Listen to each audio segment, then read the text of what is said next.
Muchas gracias, Carlos, por esta presentación. Muchas gracias a cada uno de los que se han hecho presente en esta convocatoria.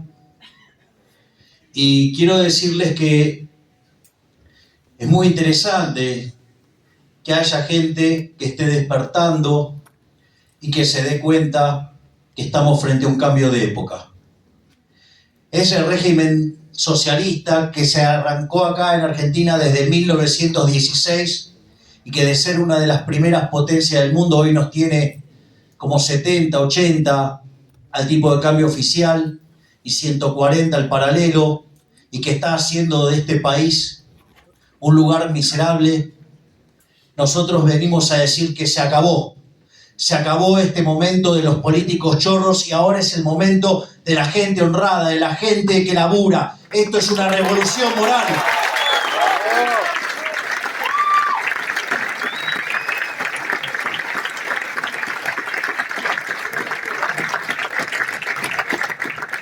Y sin lugar a dudas, esta revolución moral en este país decadente que parece Sodoma y que, miren qué interesante, porque esas personas que se dieron vuelta quedaron convertidas en sal, porque lo único que le interesaba a la gente de Sodoma era ¿qué?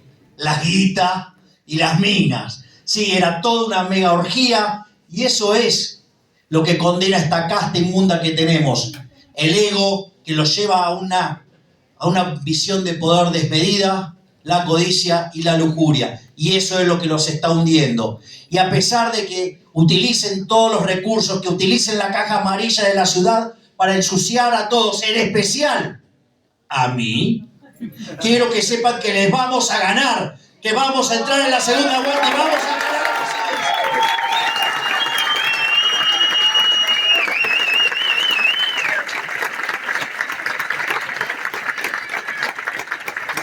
Y volviendo al tema de lo que es un cambio de época, ustedes tienen épocas de cambio, es decir, épocas en las cuales se van concatenando un cambio tras otro, y lo regular es justamente el cambio. Pero esta vez es un cambio de época. Se terminó el momento de estos políticos sinvergüenza.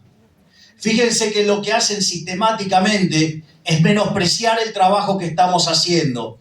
Hablan de gente indignada, de gente enojada, como si ellos no fueran responsables de ese enojo.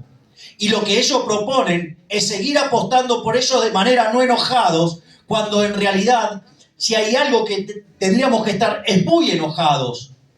Porque, ¿cómo se sentiría alguien en un país que produce alimentos para 400 millones de seres humanos, donde la presión fiscal sobre el sector agropecuario es del 60%, es decir, que el maldito Estado se queda con el alimento de 240 millones de seres humanos? ¿Me pueden explicar cómo carajo puede ser que haya 5 millones de argentinos que no le alcanza para morfar si no fuera por estos ladrones hijos de puta?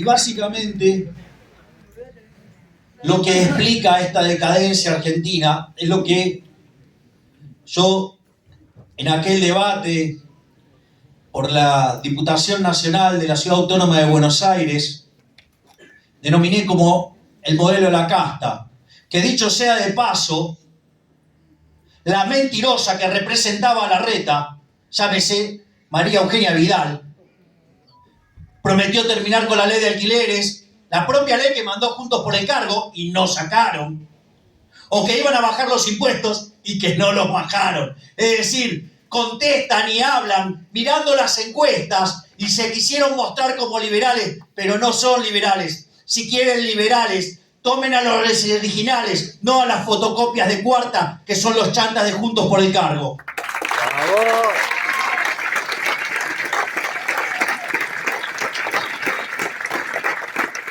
Y en aquel debate, el tema de lo que es el modelo de la casta, yo explicaba que estaba inspirado en una frase nefasta que dice: donde hay una necesidad, nace un derecho. ¿Y cuál es el problema? El problema es que las necesidades son infinitas. Y cuando ustedes asignan un derecho, alguien lo tiene que pagar. Y como los recursos son finitos, ustedes ahí tienen un problema de incompatibilidad. Necesidades infinitas, recursos finitos. Ahora bien, si yo me tuviera que guiar por eso, como economista eso no es un problema. Es más, el propio Adam Smith me echaría de la familia si yo dijera que eso es un problema. Porque eso, los economistas, los liberales, eso lo hemos resuelto. Se resuelve con el sistema de precios, con la propiedad privada, con la división del trabajo y la cooperación social. Y básicamente se manifiesta en el sistema de precios. Pero ¿qué es lo que pasa? El problema radica en que a los políticos esa solución no les gusta.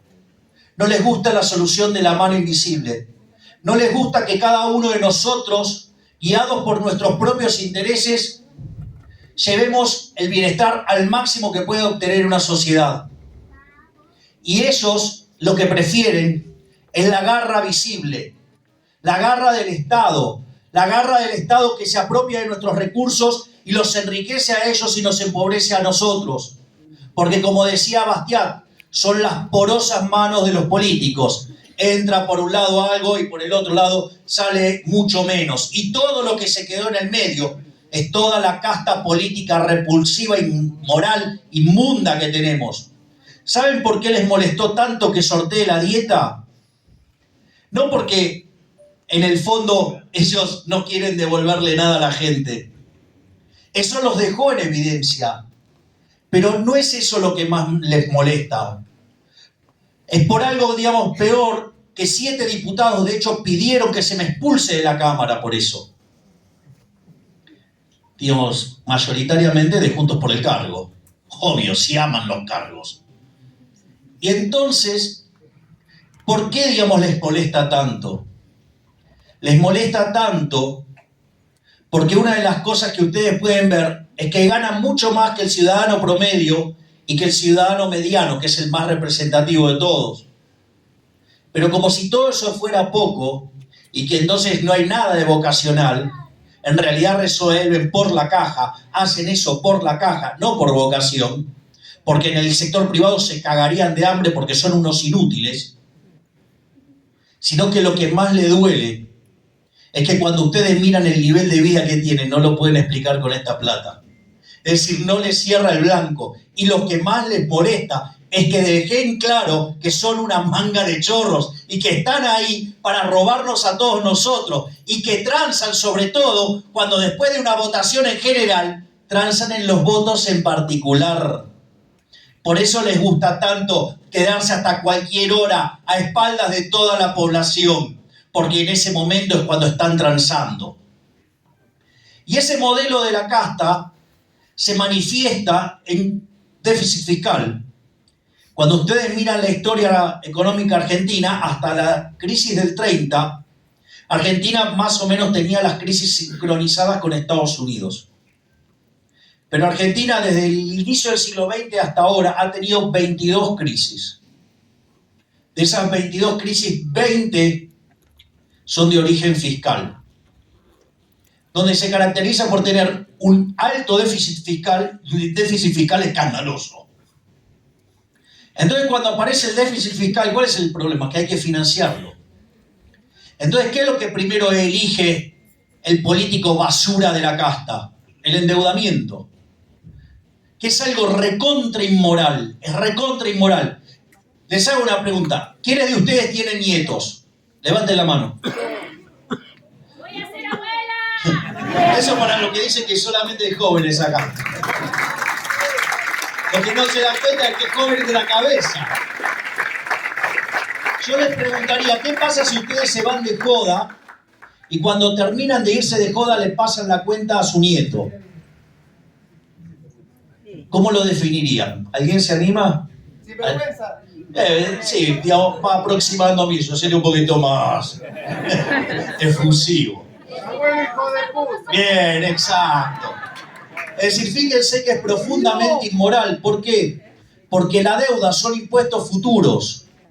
Y esos impuestos futuros van a cargar sobre nuestros hijos, sobre nuestros nietos, va a cargar hasta sobre personas que aún no han nacido.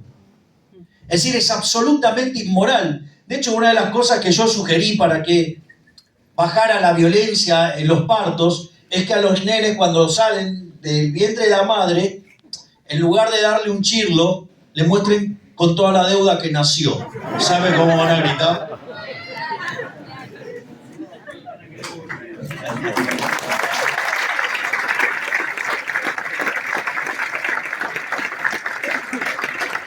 Obviamente, cuando no hay más crédito, cuando no hay más deudas que tomar en el mercado financiero, me acuerdo cuando hacías los mercados no paran, ¿viste? Toma, anotate.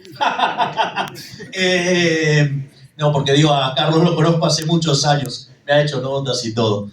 Y es interesante porque entonces, ¿a qué recurren? A otra forma de endeudamiento, también profundamente inmoral, que es la emisión monetaria. La emisión monetaria lo que tienen que entender que es una estafa.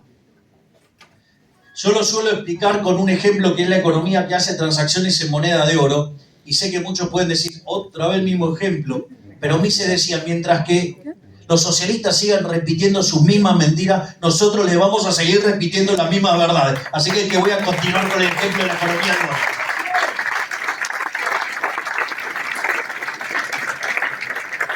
Y en ese contexto, nosotros estamos haciendo todas transacciones en moneda de oro, y de repente llega un amigo mío, un físico, otro un químico, y descubre la forma de transformar el plástico en oro. Y hacemos unas copias fenomenales. Empezamos a comprar plástico y empezamos a rellenar la casa de lingotes de oro. En principio, mientras que yo haga esa falsificación, no tiene nada de malo. Si yo quiero decorar mi casa con eso o quiero presumir de todo ese oro, seré medio pelotudo de presumir de lo que no tengo, pero no le estoy causando daño a nadie. No le estoy afectando la vida a otro ser humano, no le estoy afectando la propiedad, ni le estoy afectando la libertad. Pero ¿qué pasa si ahora yo tengo uno de esos lingotes y lo vengo a ver a Carlos y digo, hola Carlos, te cambio un lingote por un lingote? Lo primero que diría, che, es raro esto, ¿no? Digo, ¿por qué voy a estar cambiando cosas iguales? Entonces, como Carlos no entra al trato, entonces le digo, ¿y si te doy 2 lingotes por uno? Y Carlos, que ya se la sabe, dice, mirá, cuando la limosna es grande, hasta el santo desconfía. Si los políticos no son tan obvios, no son, digamos, tan estúpidos. Es decir, es cierto que cuando están cegados por la ambición, cometen cosas que hacen que ellos se crean que son impunes, pero hay algunos trucos que los aprendieron. Entonces, ¿qué hacen? Fraccionan esos lingotes en monedas y las mezclan con las monedas de verdad. Y cuando entra todo ese oro adentro de la economía, ¿qué va a pasar con el precio del oro? Va a bajar. Es decir, el poder adquisitivo del oro va a caer. Es decir, que todos los bienes expresados en unidades monetarias suben. ¿Y eso cómo se llama? Inflación. Y la inflación, la contracara de eso es un delito. Es una estafa. Y la estafa viene dada entonces por la emisión de dinero para financiar al fisco. Es interesante cuando estos sátrapas, hijos de puta, inmorales, ladrones, basuras, dicen que no se puede cerrar el Banco Central y mandan a sus economistas esclavos para justificar esta estafa. Porque el problema de eliminar el Banco Central principalmente es moral, porque robar está mal. Después, obviamente, hay una cuestión de índole técnica y hay una cuestión de índole política. La cuestión de índole técnica, nosotros hemos desarrollado una propuesta para hacerlo. Hay otro economista que se llama Emilio Campo, junto a uno de los hijos de Juan Carlos Kachanowski, que en paz descanse, brillante economista. Y ahí, básicamente, ellos también hicieron una propuesta, pero que tiene de interesante, que es mucho más rápido de implementar, lo cual no es trivial a los efectos de bajar la inflación, y por ende nosotros hemos decidido apartar nuestra propuesta e ir con la propuesta de Emilio Campo, porque eso va a hacer que la podamos hacer mucho más rápido y terminar con la inflación. Pero vean que políticos supuestamente progresistas defienden la existencia del Banco Central. ¿Saben cuánto se robó el Banco Central en los últimos 3 años en este gobierno de delincuentes? Solo para considerar uno nada más. Se robó 16 puntos del PBI.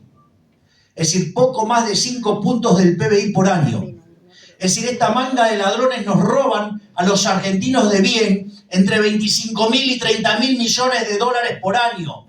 Por eso no quieren dejar el Banco Central, porque son unos chorros hijos de remil puta, y por eso no lo quieren dejar.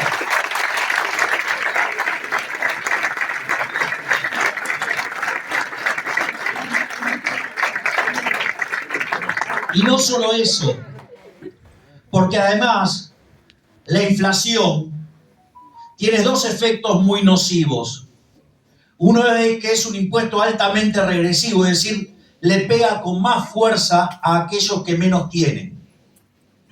Si ellos se hacen los progresistas y le sacan a los pobres para darle a los ricos, que son los políticos, una cosa verdaderamente increíble. Bueno, porque en realidad lo pueden hacer porque tienen el monopolio de la fuerza y además tienen el monopolio de la maquinita. Entonces, además la inflación lo que hace es distorsionar los precios, distorsiona entonces las inversiones y por ende la economía después termina poniendo capital en los lugares que seguramente no tenía que ponerlo, porque si las señales están distorsionadas claramente no sé dónde debería ponerlo, pero está claro que sé que está mal donde lo está haciendo. Y eso a la postre termina destruyendo capital, termina destruyendo la productividad, termina destruyendo los salarios reales. Y cuando pasa eso, además con un sistema laboral absolutamente inflexible y anacrónico, termina haciendo no solo que los salarios sean una porquería, que tengamos 45% de pobres, sino que además en los segmentos más acomodados de la sociedad los chicos se van al exterior, aún cuando no pudieran volver nunca más. Mientras que en los estratos más bajos lo que nos encontramos es que las madres tienen miedo de que un día les vuelva frío el hijo, porque lo mataron a los tiros por la droga o estar delinquiendo. Por lo tanto, toda esa política y todos esos que defienden a esa basura llamado Banco Central de la República Argentina son unos estafadores y lo que quieren es robarse el fruto de su trabajo y poder echarle la culpa ya sea a los empresarios, a la guerra, a los petroleros, a quien carajo fuera, pero en realidad los verdaderos culpables de esto son los políticos ladrones.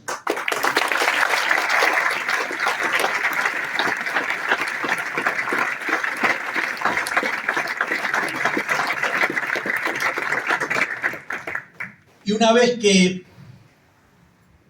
la inflación se desborda y quieren aplicar controles y aparece la escasez y aparecen todos los problemas asociados de los controles, entonces, frente a la inevitable crisis, entonces hacen el ajuste fiscal.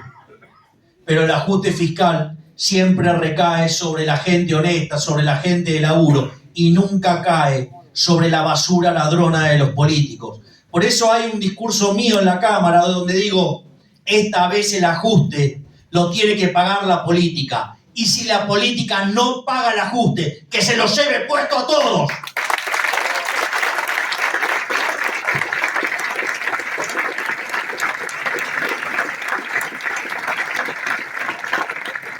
Entonces, claramente, ¿qué van a decir?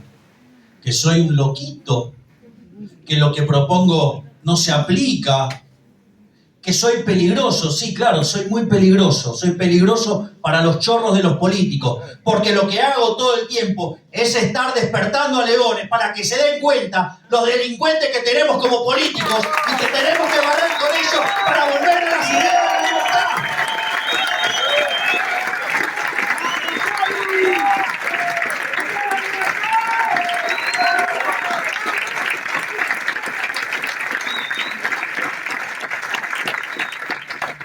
Es por eso que desde que iniciamos esa gesta en Plaza Holanda,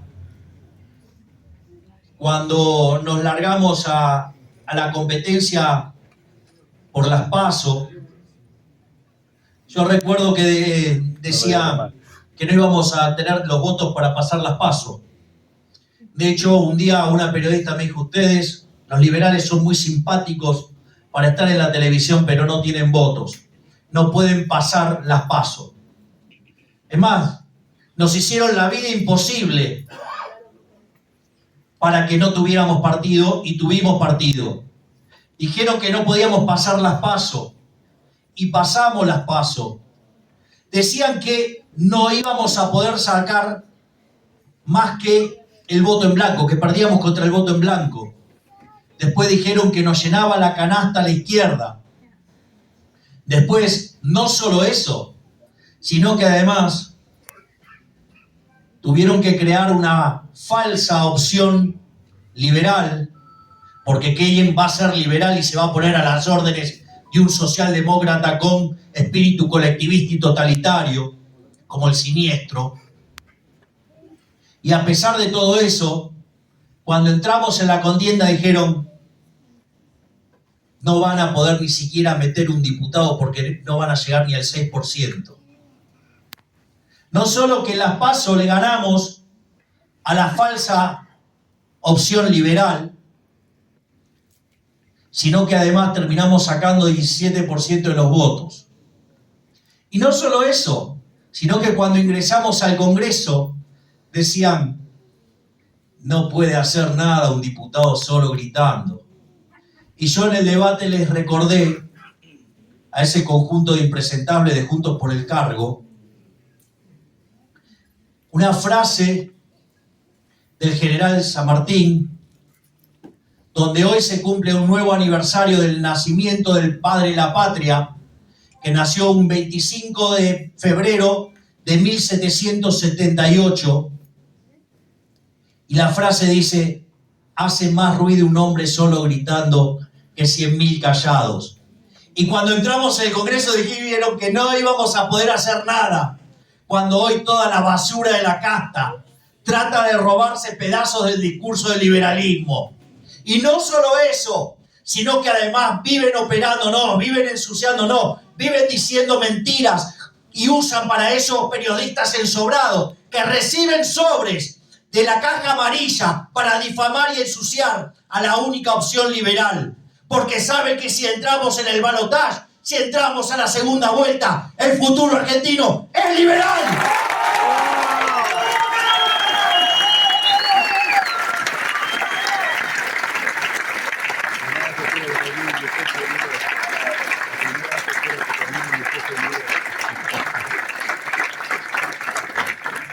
Y hablando de la propuesta liberal, yo recién mencionaba aquel acto en Plaza Holanda, donde recuerdo que nosotros habíamos llamado a todos los medios y no vino ninguno.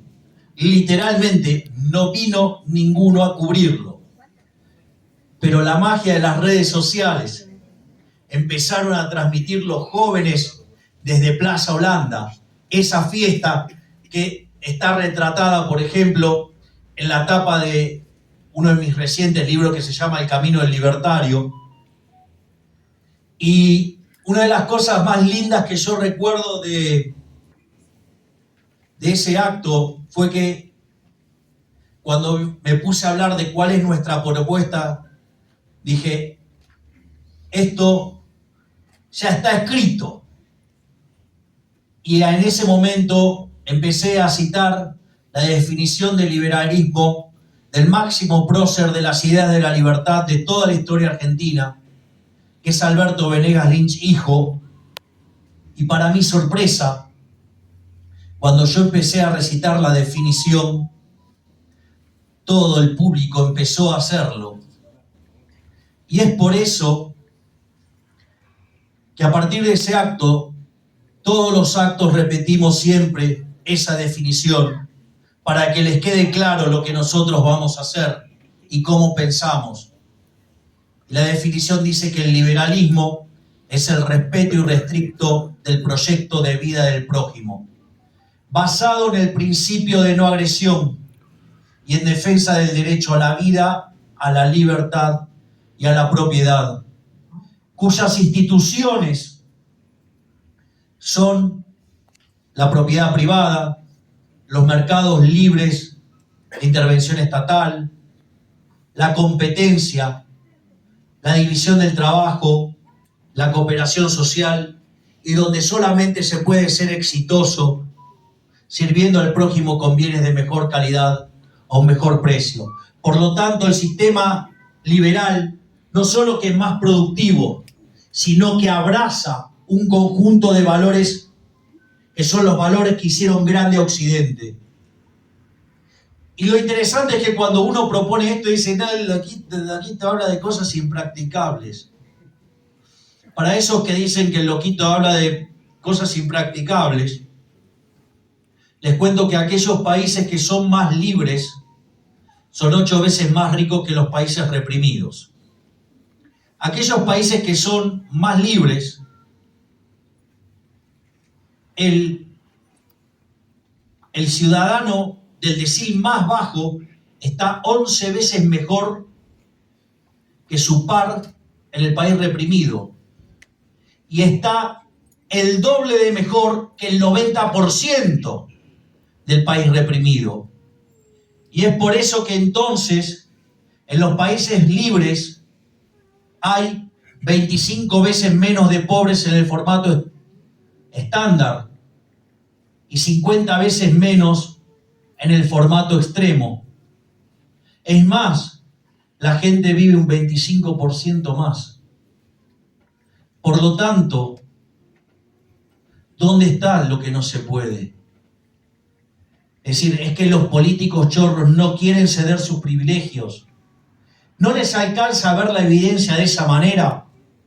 Muchas veces suelen negar la evidencia porque yo me acuerdo que un día estaba en un sorteo de la dieta y en una emboscada que me hace un periodista, obviamente ese periodista viene de la escuela basura, de un medio que vive ensuciándome permanentemente, un medio que quebró y que gracias a que un privado lo levantó, pudo seguir, pero como no cambió el modelo de negocio, sigue quebrado y ahora vive de la caja amarilla, entonces quiere como deporte ensuciarme permanentemente. Y el punto ¿cuál es? Entonces, un pelotudo me dice, economista encima, dice, no, bueno, pero eso no se puede aplicar porque Argentina es un país del sur, esa dicotomía estúpida del norte, del sur. Y le digo, discúlpame, pero yo que sepa, Argentina en el siglo XIX llegó a ser el país más rico del mundo y seguía estando en el hemisferio sur. Es más, te diría que con las comunicaciones de hoy, cómo viaja la información y cómo viaja el conocimiento, el mundo es un pañuelo. Por lo tanto, el argumento era una pelotudez hace 50 años, hoy es muchísimo más grande como pelotudez. Bueno, pero ese hombre, digo, había sido, de hecho manejaba la ANSES y se jactaba de que ganaba 16% y la inflación era 30%. Digo, así que imagínense cómo vienen sus jubilaciones. Entonces, ese salame invertía en el Fondo de Garantía de Sustentabilidad. Así vamos a ser todos miserables cuando nos querramos jubilar. Entonces, y otro argumento es, no, bueno, pero en realidad vos no podés comparar personas de lugares distintos y todas esas cosas. Entonces le redoblé la apuesta. Porque yo que sepa, cuando se separó la Alemania oriental, la Alemania comunista y la Alemania occidental, la capitalista, los alemanes eran todos iguales, ¿eh? O sea, venían todos del mismo lugar. Y el fracaso del socialismo real, es decir, el comunismo, en realidad no se dio en 1989, cuando se cayó el muro de la vergüenza y dejó en evidencia el fracaso del socialismo. La verdad es que el socialismo fue derrotado en el año 1961, que fue el año en el cual hubo que construir el muro, porque la gente se iba del lado comunista al lado capitalista. Es decir, como pasa ahora, ¿no? Los cubanos, digamos, enfrentándose a los tiburones, la posibilidad de quedarse muertos para ir al maldito capitalismo. Pero si no les alcanza con el caso de Alemania, pueden mirar el caso del Imperio Austrohúngaro, que fue separado en Austria y en Hungría. Hungría comunista, Austria capitalista. ¿Y a quién le fue mejor? Le fue mucho mejor a los austríacos y a los húngaros. Y ustedes pueden citar también otro ejemplo y más cercano en el tiempo, que es el caso, por ejemplo, de Corea. Corea del Norte no les alcanza para comer, mientras que Corea del Sur es una máquina de generar desarrollo. Casi que algunos consideran que Corea del Sur es el país del futuro. Pero si toda esa evidencia no les alcanza, cuando hablan de China, miren lo que era Hong Kong hasta que empezó a ser manipulado por los chinos. Eso también es importante saberlo, porque primero dijeron, cuando Inglaterra, Gran Bretaña le devuelve Hong Kong a los chinos, se supone que no los iba a joder más. Bueno, es solo cuestión del tiempo. Es decir, siempre los comunistas van a traicionar. Aún así sigue siendo mejor vivir en Hong Kong que vivir en China. Y otra cosa que también podemos hacer es el caso de Argentina. Argentina, cuando abrazó las ideas de la libertad, con la Constitución de Alberdi de 1853 y puesta en marcha a partir de 1860, cuando se integra la provincia de Buenos Aires y se define y se funda, por decirlo de alguna manera, la República Argentina. Argentina era un país de bárbaros. Y gracias a gigantes como Urquiza, como Mitre, como Avellaneda, como Sarmiento, como Roca, en 35 años, Argentina se convirtió en el país más rico del mundo. Por lo tanto, que no me vengan a decir que no se puede. Al carajo con el que no se puede, manga de chorros delincuentes.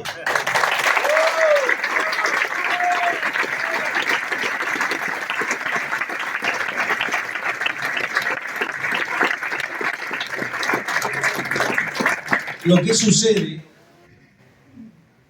tal como lo conté con el caso de eliminar el Banco Central, más popularizado como dolarización, que en realidad es una competencia de monedas, pero a la luz que los argentinos eligieron históricamente el dólar, lo más probable es que de inicio los argentinos nos dolaricemos y después podamos elegir la moneda que se nos dé la gana.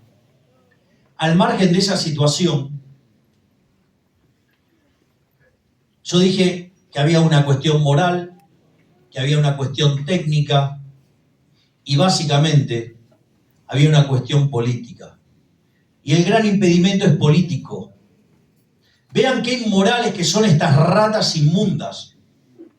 Porque yo podría dolarizar, no como dicen algunos chantas que necesitamos 70.000 millones de dólares, eso es mentira. Porque el tipo de cambio no es el oficial, es el paralelo, es el de mercado. Ah, y ahí baja a la mitad, o sea que necesito 35.000 millones de dólares. La pregunta es, si la basura de las ratas, de mis compañeritos de trabajo, esas ratas inmundas de la madriguera, ¿sí? Pasaron el presupuesto para este año con un déficit de 35.000 millones de dólares. ¿Por qué sí están dispuestos a endeudarse por esa cantidad de dinero y seguir cagándole la vida a los argentinos en lugar de agarrar y utilizar ese dinero para eliminar el peso y terminar con el flagelo de la inflación? Porque no les importa, porque a ellos lo único que les importa es seguir robándonos. Son lo mismo, lo que tienen que entender es que son lo mismo. Vamos a hacer este ejercicio. Si ganara Juntos por el Cargo, ¿acaso ustedes creen que alguien de la Camporonga se queda sin trabajo? O si ganara el Frente de Chorros, ¿ustedes creen que los radichetongos, o la coalición cínica, o las palomitas tibias amargas del PRO se quedan sin laburo?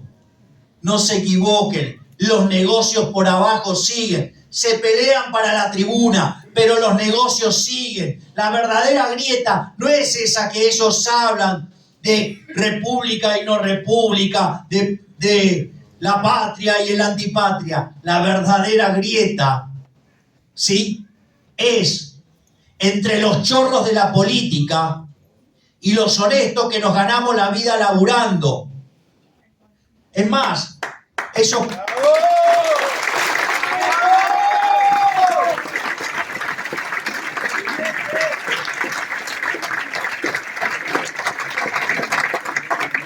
Es más, estos delincuentes que además se asustan con el fantasma de Venezuela, cuando en realidad le votan todo al kirchnerismo, es interesante porque me acusan de populista de derecha. Qué increíble, ¿no? Porque, ¿qué es el populista? El populista es alguien que define a un enemigo y carga todo contra él. Y eso en realidad el kirchnerismo lo hace, dice, nosotros somos la patria, nosotros somos el pueblo, ellos son el antipatria, ellos son el antipueblo. Ahora, los delincuentes del otro lado también dicen lo mismo. El chanta que habla de la grieta, no, hay que cerrar la grieta, justamente pertenece al partido que más ha abonado la grieta. Ellos mismos no metieron presa a Cristina para mantenerla viva y para poder sacar más votos en las elecciones. Y lo que terminaron haciendo fue despertar el voto y nos volvieron a traer a la basura del kirchnerismo. Y ellos, en lugar de decir pueblo o antipueblo, patria o antipatria, ellos dicen república o Venezuela. Pero es lo mismo. Si ellos son los que lo trajeron. Entonces ellos podrían decir, bueno, vos también estás usando el polilogismo de Hegel y estás diciendo que son ellos o nosotros. Pero ¿saben cuál es la diferencia? Que nuestro argumento es moral. Porque ellos viven de los impuestos y los impuestos son una fuente coactiva de ingresos. Es decir, nadie paga por voluntad los impuestos. Entonces ellos sí se están financiando con algo inmoral, que es el robo.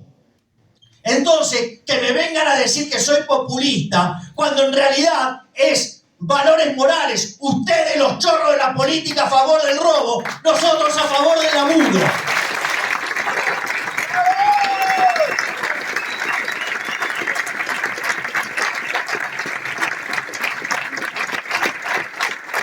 Por lo tanto, y para cerrar esta charla, voy a usar una frase del debate del 2019 que fue pronunciada por el colega José Luis Espert en aquel debate y que es una frase maravillosa. Argentina tiene futuro, pero ese futuro existe si ese futuro es liberal. ¡Viva la libertad!